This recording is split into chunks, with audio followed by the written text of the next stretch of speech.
ഉം. ഇന്നത്തെ last video ഇപ്പോൾ ക്ഷേത്രം റിസർച്ചുകളെ കുറിച്ച് അപ്പോൾ അതിൻ്റെ അവിടുത്തെ ഒരു സംഭാഷണം തുടങ്ങിയത് ഊരാൺമാർ ഊരായകക്കാർ, അതായത് നമ്മുടെ ഓരോ സമയം ക്ഷേത്രത്തിൽ നമ്പൂതിരിമാരും ആ ശ്രേഷ്ഠതയുണ്ട്. പക്ഷേ ക്ഷേത്രം നടത്തിപ്പ് ഊരാൺമാർക്ക് അത് രാജകൊട്ടാരത്തിന് താഴെ അങ്ങനെയൊക്കെയാണ് ഇന്ത്യ മുഴുവൻ പോയത്. പിന്നെ തമിഴ്നാട്ടിലെ യുവജനങ്ങളോടാണ് ഞാൻ പറയണേ, നിങ്ങളുടെ ദേശീയത നിൽക്കേണ്ടത് ഹിന്ദി ദ്രാവിഡത്തിലല്ല. ഇന്ത്യ ഭാരതം മുഴുവൻ കാശ്മീർ തൊട്ട് ഇങ്ങനെ കന്യാകുമാരി വരെ നിൽക്കുമ്പോൾ കൂടംകുളം താപവൈദ്യുത നിലയം, ആണവ വൈദ്യുത നിലയം, അതിനെക്കുറിച്ച് എൻ്റെ ഒരു കാഴ്ചപ്പാട് പങ്കുവയ്ക്കാം. ശരിയോ തെറ്റോ എന്ന് എനിക്കറിയില്ല കേട്ടോ. ആണവോർജം ഒരു രാജ്യത്തിന്, ഇപ്പോൾ പാകിസ്ഥാൻ നമ്മളെ ആക്രമിക്കുമ്പോൾ അവർക്ക് വേറെ അവരുടെ ജീവിത നിലവാരം തന്നെ ഇന്ത്യയുടെ സംസ്കൃതി സന്തോഷമാണ്, അത് നശിപ്പിക്കാനാണ് അവർ ശ്രമിച്ചുകൊണ്ടിരിക്കുന്നത്. ഈ പാകിസ്ഥാൻ തൊട്ടടുത്ത് നിന്ന് ഇങ്ങനെ നമ്മൾ നശിപ്പിച്ചുകൊണ്ടിരിക്കുക, ചൈന ഗ്രാമങ്ങളിൽ കൂടെ നമ്മൾ നശിച്ചുകൊണ്ടിരിക്കുക. അപ്പോൾ ചൈനയുടെ ഗ്രാമങ്ങളാണ് പ്രശ്നം, വേറെ പ്രശ്നങ്ങളൊന്നുമില്ല അവരുടെ. അത് കൊളാക്കി നമ്മളെ തോൽപ്പിച്ചവരാണ് ഈ കോൺഗ്രസ് ഗവൺമെൻറ്. യുദ്ധത്തിൽ തോൽപ്പിച്ചവരാണ് 61-ലാന്ന് തോന്നുന്നു. അതൊന്നും അവർക്ക് ചാൻസ് കൊടുത്തില്ല എന്ന്. നെഹ്റു ആരെന്ന് ആ സമയത്ത് ഉണ്ടായിരുന്നു എനിക്ക് ഓർമ്മയില്ല. അപ്പൊ ഈ ആണവോർജം, ഈ ആണവ നിലയം ഒരു രാജ്യത്തിന് വേണ്ട സംഭവങ്ങൾ ആണ്. നമ്മുടെ രാജ്യത്തിന് കൃത്യമായിട്ട് ഉള്ള ശക്തിയുടെ ഭാഗമാണ് അത്. അത്യാവശ്യത്തിന് പാടുള്ളതെന്ന് മാത്രം.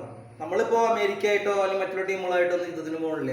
അതിനുള്ള നമ്മുടെ ഭാരതം മുഴുവൻ ആണവോർജം കൊണ്ട് നിലയുണ്ട നിലയം കൊണ്ട് അതിനാവശ്യമില്ല.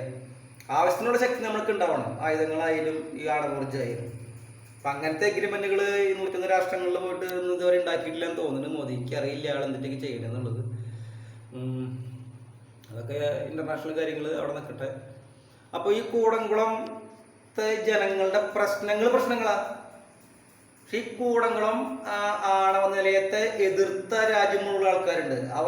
അവരാരൊക്കെയായിരുന്നു എന്നുള്ളത് ആരെങ്കിലും ലേഖനം ഇതിൽ എനിക്കറിയുള്ളൂ. ഏതൊക്കെ രാഷ്ട്രീയ പാർട്ടിക്കാരാണ് ഇതിനെ എതിർത്തിരുന്നത്. അവർ ഈ രാജ്യം ചവിട്ടടിയിൽ കിടക്കണമെന്ന് ആഗ്രഹിക്കുന്ന ആൾക്കാരാ. ഒരിക്കലും രാജ്യം ശക്തി ഉണ്ടാകാൻ പാടില്ല എന്ന് വിചാരിക്കുന്ന ആൾക്കാരാ. അത് നമ്മൾ ജനങ്ങളുടെ കൂടെ നിൽക്കണം. ഈ കൂടംകുളമാണോ വൈദ്യുതി നിലയം എവിടെയാണോ അവിടെ നമ്മൾ ഇന്ത്യൻ മിലിറ്ററി ആയിരിക്കുമല്ലോ, ആ മിലിറ്ററിയുടെ ഇത് മാത്രമായിട്ടുള്ള ആഗ്രഹം ഉണ്ടാക്കുക. അവിടുത്തെ ജനങ്ങളെ ഈ മറ്റേ ബുൾഡോസർ വെച്ച് കുടിയൊഴിപ്പിക്കലല്ല വേണ്ടേ. അവരുടെ ആവശ്യങ്ങൾ എന്താണ്, എന്തൊക്കെയാണ് അവരുടെ പ്രശ്നം?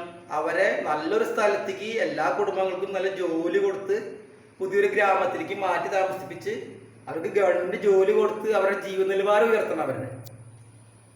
അല്ലാണ്ട് ഇത് ഗവൺമെന്റ് ഇതാണ്, അവിടെ ജനങ്ങളുണ്ട്, അങ്ങനെയല്ല നമ്മൾ ചെയ്യേണ്ടത്. ബ്രിട്ടീഷുകാർ നമ്മൾ ചെയ്തു വെച്ച് പോയ കാരണം നമ്മുടെ ഭൂമി, നമുക്ക് ഗവൺമെന്റ് ഭൂമിയില്ല, ഒക്കെ മുതലാളിത്ത ഭൂമിയാണ്. പിന്നെ അതും വിട്ടുള്ള കളികളാണ് നടന്നുകൊണ്ടിരിക്കുന്നത്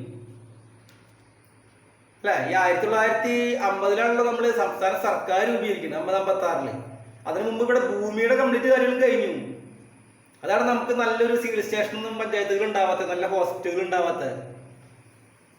ഈ മെഡിക്കൽ കോളേജുകൾ നിങ്ങൾ പറഞ്ഞ പോലെ ഈ എല്ലാം എന്ന് പറയാ, ഒരു 3 പഞ്ചായത്ത് ഇടപെട്ടെങ്കിലും ഒരു 10 കിലോമീറ്റർ ചുറ്റോളെങ്കിലും നമുക്ക് മെഡിക്കൽ കോളേജുകൾ വേണം. അതൊക്കെ നമ്മൾ സംസാരിക്കാം. ഡോക്ടർമാർ ഇന്ന് രാജ്യത്തിന് വേണ്ടി സഹായിക്കണം. നിങ്ങൾ നല്ലൊരു ക്ലാസ് എടുക്കാൻ തയ്യാറാവണം. ഓരോ കൊല്ലം 2 കൊല്ലം 3 കൊല്ലം കൂടുമ്പോൾ ഒരു ബേസിക് ഡോക്ടർമാരെ വാർത്തു വിടാനായിട്ട് നിങ്ങൾ ഗവൺമെന്റിനെ സഹായിക്കണം. ഡോക്ടർമാർക്ക് ഒരുപാട് കാര്യങ്ങൾ ചെയ്യാണ്ട്. നിങ്ങൾ ദൈവങ്ങൾ തന്നെയാണ്. പക്ഷെ നമുക്ക് നല്ലൊരു ഡോക്ടർ സംസ്കാരം വേണം. ആ ഈ മെഡിക്കൽ ഫീൽഡുകളിൽ ഒരിക്കലും നമുക്കൊരു ഭൂഷണ സംസ്കാരം ഉണ്ടാവാനേ പാടില്ല. അതല്ല നമ്മുടെ സംസ്കാരം. നിങ്ങളെല്ലാം ഗ്രേറ്റാണ്, ഞങ്ങളുടെ ദൈവങ്ങളാണ്. പക്ഷെ നിങ്ങളും സഹായിക്കണം. ഒരു 2-3 കൊല്ലം കൂടുമ്പോൾ ഒരുപാട് ഗവൺമെന്റ് ഡോക്ടർമാരെ നമ്മൾക്ക് പുറത്തേക്ക് വിടാന്നുള്ള കാര്യങ്ങൾ ഇപ്പം എന്നിട്ടാണ് ഒരു രാജ്യം മുഴുവൻ 10,000 വേക്കൻസി അങ്ങനെ ഉള്ളതൊന്നുണ്ട് മെഡിക്കലിൽ. ഓരോ കൊല്ലത്തെയാണോ 2 കൊല്ലം കൂടുമ്പോഴാണോ എനിക്കറിയില്ല. ആകെ 10,000 ഇതാണുള്ളൂ. അത് പോരാ. പഠിക്കാൻ താല്പര്യമുള്ളവർക്ക് പഠിക്കട്ടെ. 1 ലക്ഷം 2 ലക്ഷം ആയിക്കോട്ടെ എന്ന കുഴപ്പം. അങ്ങനെ ചിന്തിക്കണം. ഇതൊന്നും ഈ ഇപ്പോഴത്തെ സർക്കാരുകൾക്ക് അറിയില്ല. ഇവിടെ നടന്നുകൊണ്ടിരിക്കുന്നത് ഇപ്പം 58 പ്രൊഫഷണൽ എഞ്ചിനീയറിംഗ് കോളേജുകളിലെ ഇത് കളഞ്ഞു. അതൊക്കെ സംസാരിക്കട്ടെ. അത് ഞാൻ എന്നെ വാർത്ത എടുത്ത് വെച്ചിട്ടുണ്ട്. നിങ്ങൾ ചിന്തിക്കൂ.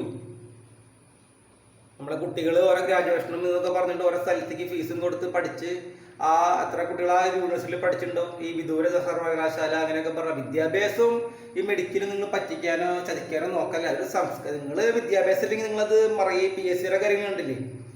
10ാം ക്ലാസ് 8ാം ക്ലാസ് തോറ്റ് ഈ ഏതെങ്കിലും പാർട്ടികളുടെ കൂടെ 5 കൊല്ലം ഈ ഇങ്ങനെ ഒരു ഏജന്റ് പോലെ ഇങ്ങനെ നടന്ന് ഈ കുറ്റം പറഞ്ഞ് നടക്കുന്ന ആൾക്കാരാണ് PSC കമ്മീഷന്മാരായിട്ട് ഇരിക്കുന്നതാണ് വാർത്ത വായിക്കുന്നത്. അപ്പം അതും ഈ വിദ്യാഭ്യാസ കൗമാരങ്ങളും തമ്മിൽ ഒരുപാട് വ്യത്യാസമുണ്ട്. നിങ്ങൾ പാർട്ടിക്ക് അടിമകളായിരിക്കാം, പക്ഷേ കൗമാരങ്ങൾ അങ്ങനെയല്ലല്ലോ. അവരെ കുടുംബം നോക്കാനും ഓരോ കാര്യങ്ങൾക്ക് അവരെ ഭാവിയല്ലേ സാർ അതൊക്കെ. അപ്പോൾ കൂടംകുളത്ത് അതും സംസാരിക്കാം, PSC കേസുകൾ സംസാരിക്കാം, ഇതിന് മുമ്പ് എന്താ പറയുക ഒന്ന് സംസാരിക്കാം. പ്രൊഫഷണൽ കോളേജുകളുടെ അംഗീകാരം കളഞ്ഞത് അത് സംസാരിക്കാം. കൂടംകുളത്തിൻ്റെ കാര്യം, ഇപ്പോൾ കൂടംകുളം ചിന്തിക്കേണ്ടത് അങ്ങനെയാണ്, അത് നമ്മുടെ ശക്തിയാണത്. പക്ഷെ അന്ന് അവർ എതിർത്ത ആൾക്കാരുടെ മനോഭാവം വളയാറ് കഴിഞ്ഞാൽ അവരൊക്കെ ഒന്നായിട്ട് ഇപ്പോഴും നിൽക്കുക. അവന്മാരെ ആരൊക്കെയൊന്നും വലിയ പിടുത്തില്ല. ജനങ്ങളോട് നമുക്ക് സ്നേഹമുണ്ട്, പക്ഷെ രാജ്യത്തിൻ്റെ ശക്തി ഇപ്പോൾ നമ്മൾ ഇന്തോനേഷ്യൻ്റെ ആയുധങ്ങൾ വിറ്റു, അടിപൊളി. നമ്മൾ ആയുധങ്ങൾ വാങ്ങി അത് പഴകിയപ്പോൾ വിറ്റു, നല്ല കാര്യം. ആ പുതിയ ആയുധങ്ങൾ വാങ്ങണം, അതുപോലെ ആണവോർജ്ജമൊക്കെ വേണം.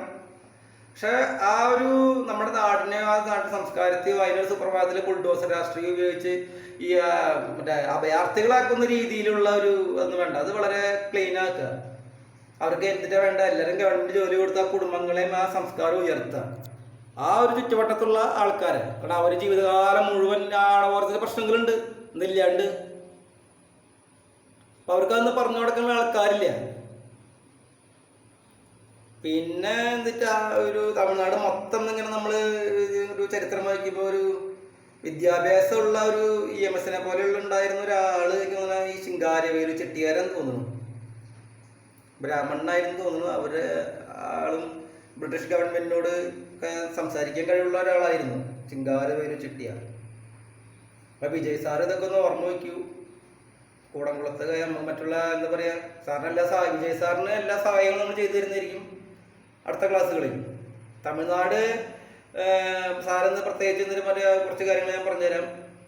തമിഴ്നാടിൻ്റെ പ്രശ്നങ്ങളും എല്ലാം ഞാൻ ക്ലീൻ ആക്കാനുള്ള, തമിഴ്നാട് ഏറ്റവും നല്ല സ്റ്റേറ്റ് ആക്കാനുള്ള എല്ലാ കാര്യങ്ങളും സാറിന് ഞാൻ പറഞ്ഞുതരാം. സാർ ഉഷാറായിട്ടിരിക്കുക, വിജയ് സാറ് സന്തോഷമായിട്ടിരിക്കുക, ആരോടും തല്ലുപെടാൻ പോണ്ട.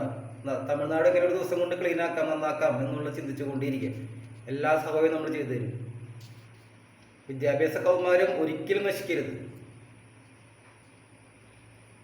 നമസ്കാരം.